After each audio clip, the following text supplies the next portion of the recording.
uh, all right, so the last video was cut off because I believe she's the office manager, came out and saw me filming. I don't know that she noticed that I was filming, but she had noticed that I rang the doorbell a couple of times, and I think they have a camera, kind of like, you know, our Ring system. And so she saw me outside. And so she came up and she shared all sorts of wonderful information about this school. From what I gather, it has an AMS foundation because there are lots of people in the classroom.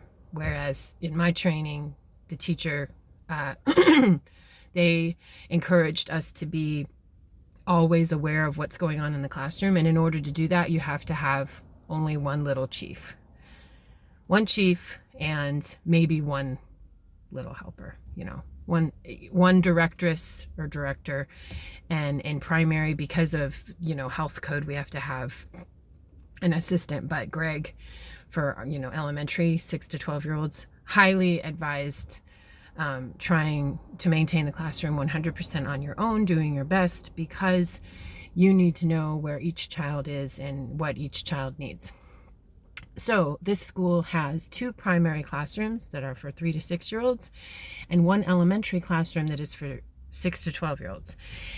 And the elementary classroom feeds into a private Episcopalian school that they recommend for the most part. Both the primary classrooms obviously feed into the elementary.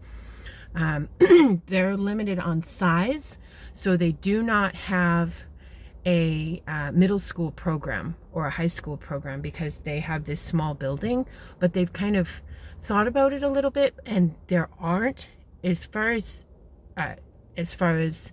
she knows, there aren't any middle or high school programs nearby. So that's why they feed into the private school.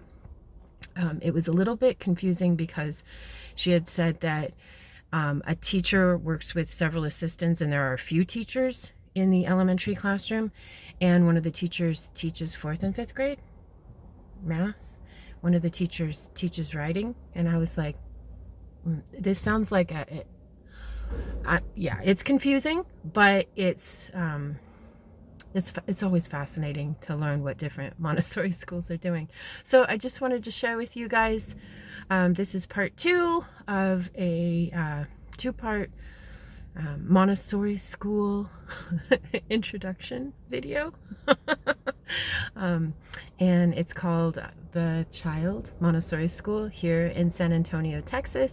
It is located in the home subdivision for Oak Meadows, where my cousin lives. So feel free to ask a Montessorian. Let me know if you have any questions. And like my son always reminds me to say, if you like these videos, please like and subscribe. And always feel free to check out my YouTube channel, my Facebook page. It's Ask a Montessorian, and the website is Houston Education Consulting Services. I am sharing adventures that Greg and I are taking on throughout the summer. It's a lot of fun, just trying to go out with him as much as possible to get him oriented to his surroundings and help him explore and grow his confidence and concentrate for longer periods of time and whatnot, and do the best I can with what we've got. So yes, once again, feel free to ask a Montessorian, and thank you guys so much for joining me here on this beautiful Wednesday morning.